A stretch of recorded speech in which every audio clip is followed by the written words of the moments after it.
So I wanted to talk about the Caitlin Clark basketball situation that has been occurring, and I do want to preface this by saying that I don't play basketball. I have never played basketball. I did watch the Dream Team when they made it to the Olympics back in the 90s. That was the only full length basketball game set of games I had ever watched until my son started playing.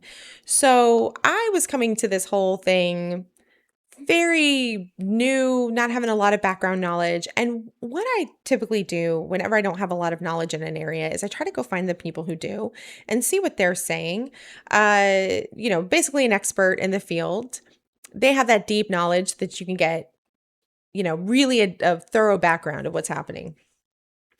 So I think when I started with WNBA people. And what they were saying did not make sense to me. So the vibe was very much, oh, Caitlin Clark, she might have been a big fish, but that was a small pond, and this is the WNBA. And if she thinks she's gonna walk in here and be amazing, she's got another thing coming. She has to earn her stripes just like everybody else. And I was like, based off the videos I've seen, this does not make sense. I do not understand this analysis. She's essentially saying, th- kind of implying that Caitlin Clark is, I don't know, arrogant or thinks she's hot shit or something like that. And I saw like the videos. Caitlin Clark was giving in interviews, and I was like, I don't get this. That is not what I'm seeing. And I was like, okay, well, let me look for more. And so I went and I found some videos where like dudes I knew and were familiar with talking about the situation. So I want to say it was something like Shaquille O'Neal or maybe Charles Barkley or something like that. And they were like, "Oh no, this is the way this is being handled is not great. They have a once in a generational talent, and they are fumbling the bag on this." I was like, "Okay, these are two very far apart opinions on the same person. What is going on?" And at that point, there was this Angel Reese situation happening. And so I'd see the clips from the games, and Angel Reese was like hands in the face with it with the nail. I was like, oh man, that's someone's gonna lose an eye. And the way she was playing seemed more, I don't know, arrogant or prideful or, feeling themselves, however you want to phrase it. I was like, out of the two of these people, one of them seems to be doing what makes sense for that, and the other one does not. But okay. So, I was, that doesn't make sense to me. I don't understand it. But kind of lightly keep in touch on the topic. And then now recently there was an incident in a game. Well, I don't want to say the only incident, but one that was so egregious that you couldn't like downplay it from a perspective. Hold on, who's this girl's name? Caitlin. I don't want to say girl, young woman. Okay, Alyssa Thomas. All right, so in the video, Alyssa Thomas, she comes, she does what in another circumstance would look like assault to me. Yeah, I'm not an attorney. This is not legal advice, but if I saw that in a different context, I would recommend maybe going to talk to the police. And there was an interview that this young woman gave where she basically said, we came out hard. We were sweet. We were targeting her. And I was just like, this is so bizarre. Like, why are people doing this? From what I can tell, a lot of people are saying the plays aren't being called or equally. Like the ref is only calling fouls on Caitlin Clark, not on people fouling Caitlin Clark. And a lot of these fouls are like more aggressive than they should be. But then you've got people that are basically saying, oh no, this is basketball. Like if you can't handle this, you shouldn't be on the court. And I'm just sitting here going, this is such a great case study for abuse dynamics. And here's why. The people who are doing this behavior on the court, they feel entitled. They feel like there's nothing wrong with what they are doing. And in fact, they might even feel like they're defending themselves. Not only are they playing appropriately, but they're coming out and they're defending the WNBA, or they're defending the game, or they're defending their team, or whatever it is. In their perspective, they are defending themselves. They do not see their behavior as anything wrong or inappropriate. And it's not just the people playing, it's also, I guess, the referees.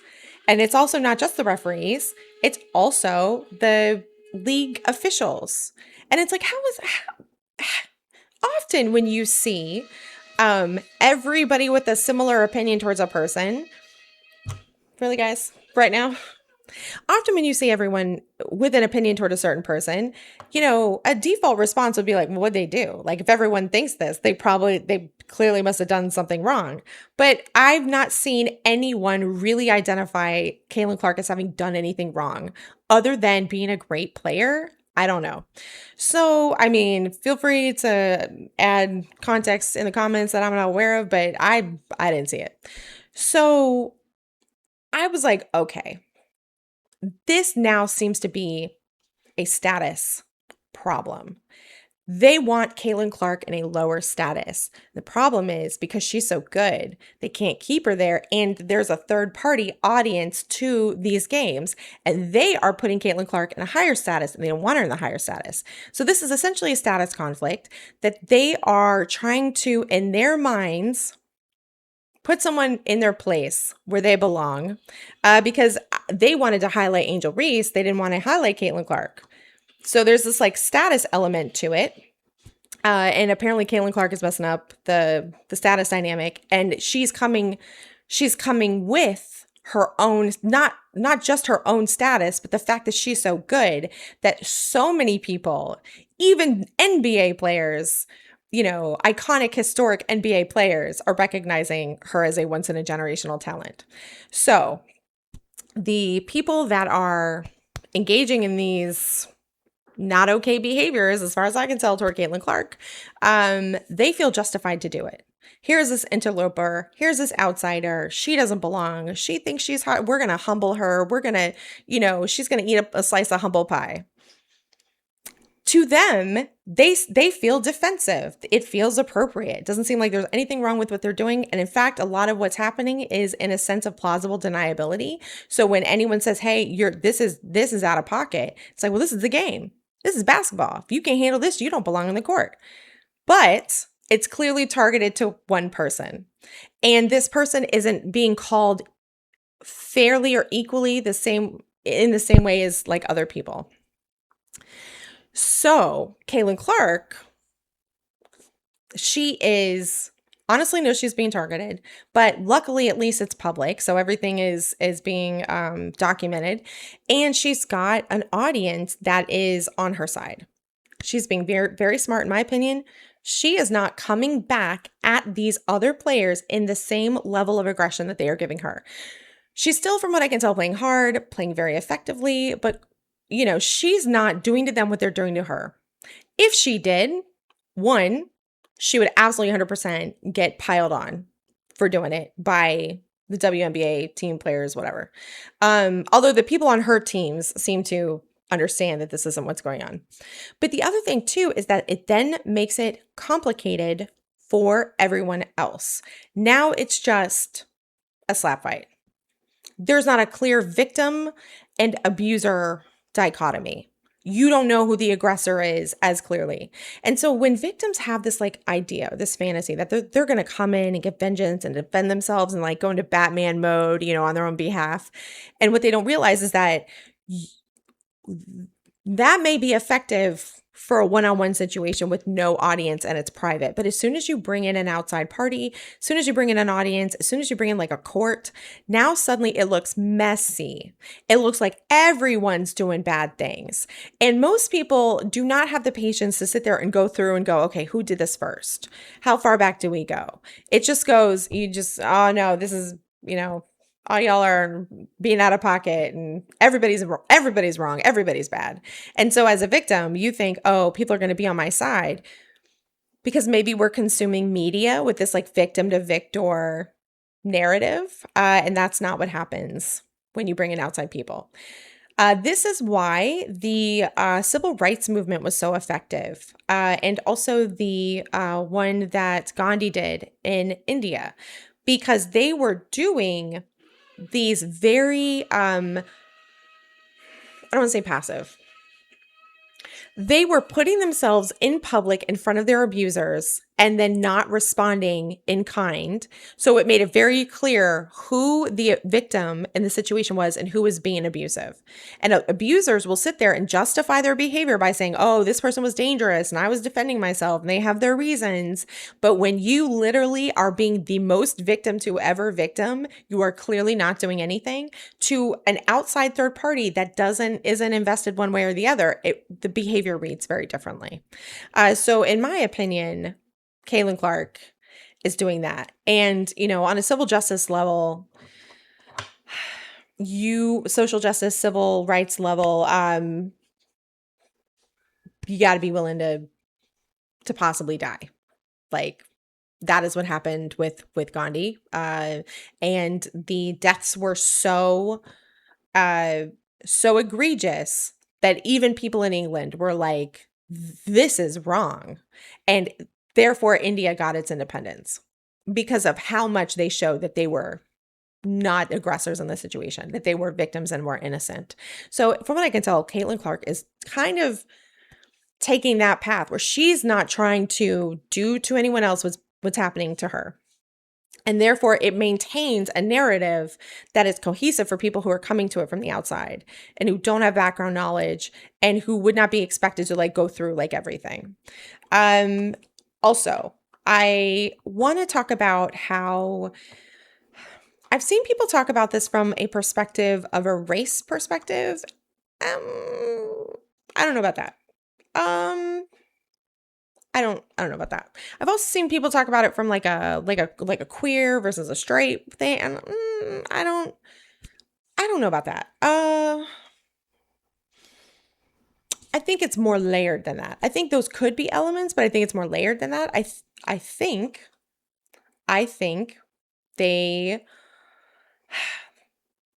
they don't like her.